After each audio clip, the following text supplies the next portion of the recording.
back with me, with Nikki. So this is the left hand back to more basics part 2. It's a lot more information, but it's all really important. So as per usual, show me some patience and some trust. I hope you can bear to make it through the exercise.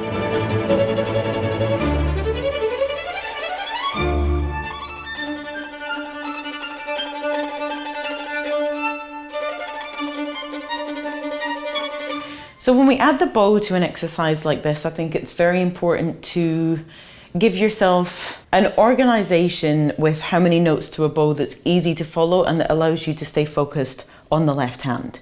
So I would suggest to start off with 8 notes to a bow is kind of the most sensible place to start.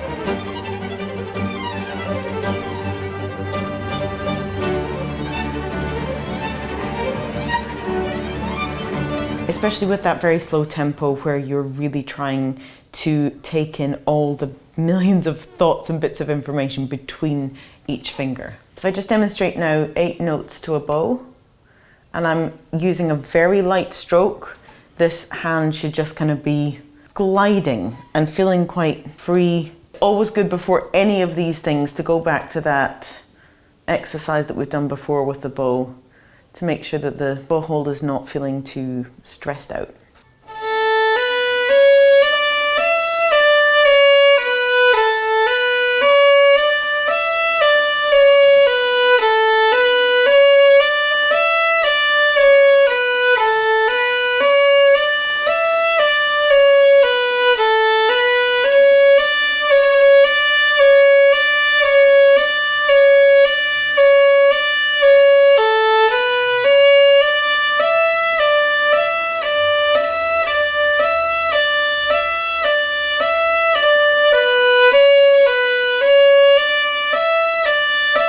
Etc.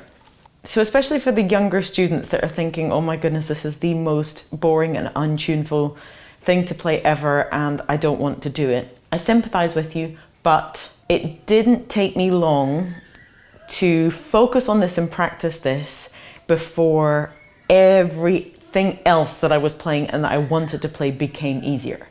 So I don't know how to tell it to you, like there's no exciting way to go through this, but to then play much better and to feel like you can play the violin easier, surely it's worth the pain. It was for me.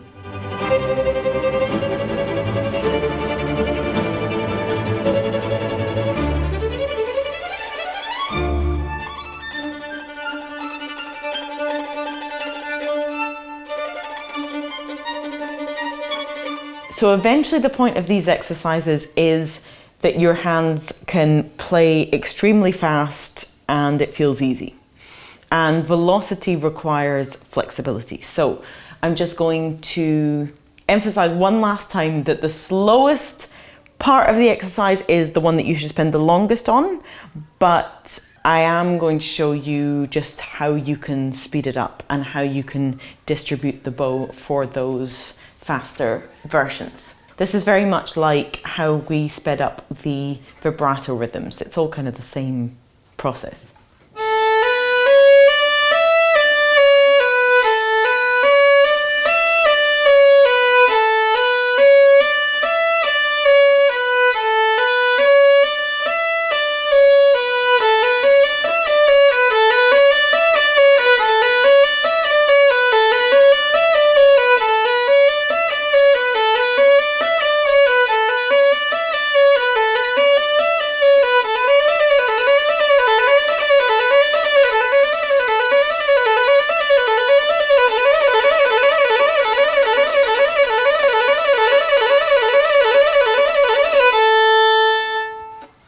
What you'll notice is that I'm using the entire bow for each group. So when it's 8 notes to the bow, I'm making sure that I get to the end. When it's 16 notes to the bow, I am making sure that I get to the end and I get to the end. Same with 32, I just make sure that that is a well-distributed bow for another time.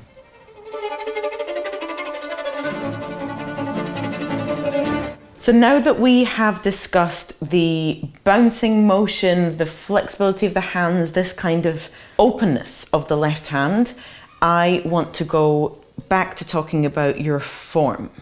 Now, I think for this we can put down the bow and we can just go back. Like if you actually take your right hand and cup around your hand, we can do this in our kind of safe space that we talked about a lot, which is just around the neck of the violin. You can just kind of cup the hand and just feel like it's comfy. And then we have to use the shoulder to support the position, use the hand to support the violin, come down to first position and do the same kind of thing so that we're addressing the form of the left hand. Now this might seem like we're talking about something very, very different to all of these more active and like widening motions, but they all play into the same thing. So all of those exercises that focus on the expansion of the hand, experimenting with rising the fingers up in order to be able to drop them back down with weight and with strength, and this kind of bouncing motion which allows for better articulation from the left hand, all of that is supported by something that is a kind of counter practice to that. What we want to do is practice hovering above the strings so that the fingers understand where their place is.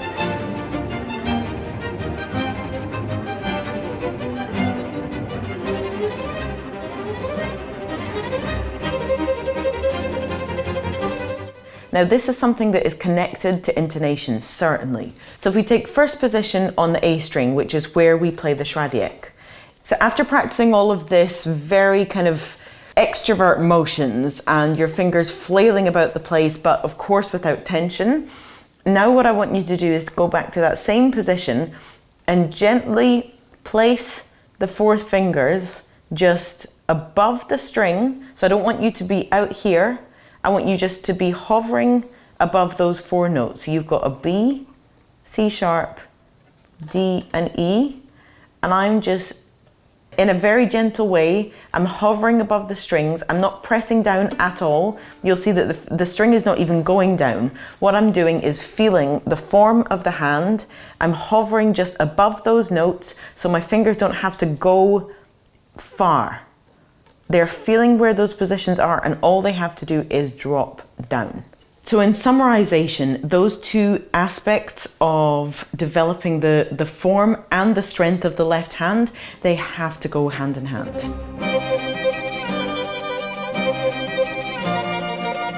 So what I'd like to do is take a piece of music and demonstrate these two extremes, both of which work on improving the left hand. One is the articulation, the flexibility, the strength, the kind of power of your left hand. The other one is security, making sure that it knows what positions it's in, intonation, accuracy, and the sense of mapping out the violin and a comfort in knowing where those maps lead you. So first I'll demonstrate the extreme articulations.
I want you to notice two things that I'm doing as I'm practicing that. One is keep the bow incredibly light, so my focus on where the energy and strength is in the movement of my left hand.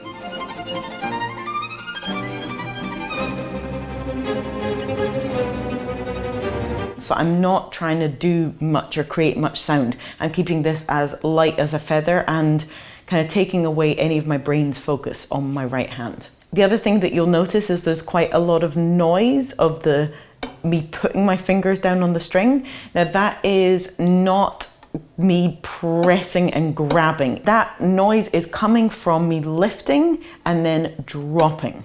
So that drop is it's like a relief. It's like when you slump down on the sofa, you don't do it by like forcing your body down on the sofa. You do it by letting go of every part of your tension to stay standing up. You just let it go and you just drop onto the sofa. Good analogy, Nicola. Excellent.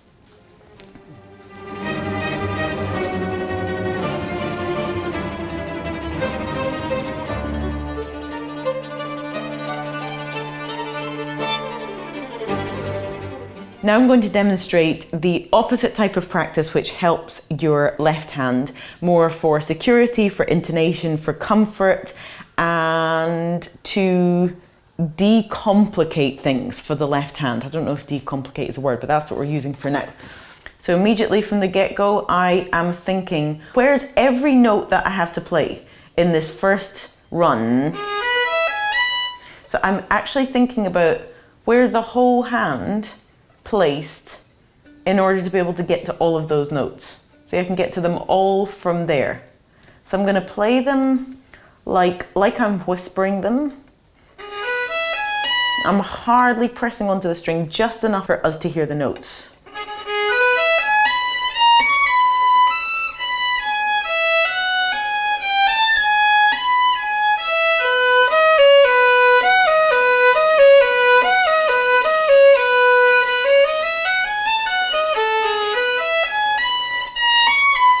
That sounds horrendous, I'm sorry, but that's just the point of the exercise. The whole time I'm considering in advance, making sure that my hands are in the right position so that all they have to do is just go down. They don't have to do anything contorted or anything that takes time or takes energy. All they have to do is go down.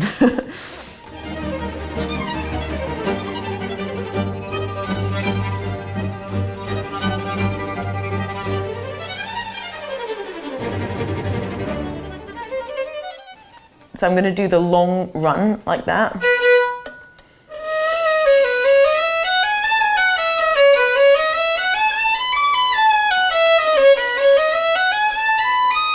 Here's a good example. So when I shift there, I'm trying to put everything in place to be able to reach that D sharp. The opposite way to practice that is, let's do it again. But now if all I'm doing is taking care of positions and form of the left hand,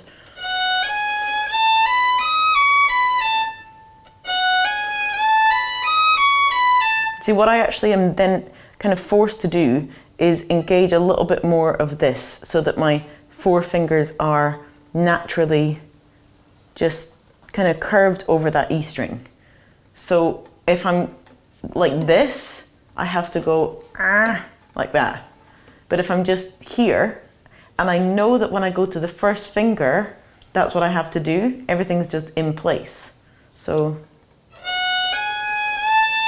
everything's prepared. And the same. So that's the end of Back to Basics Part 2 for the left hand.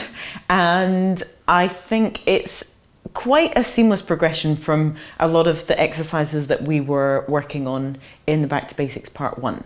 So I would advise you to continually go back to those in Part 1 because they're endlessly useful.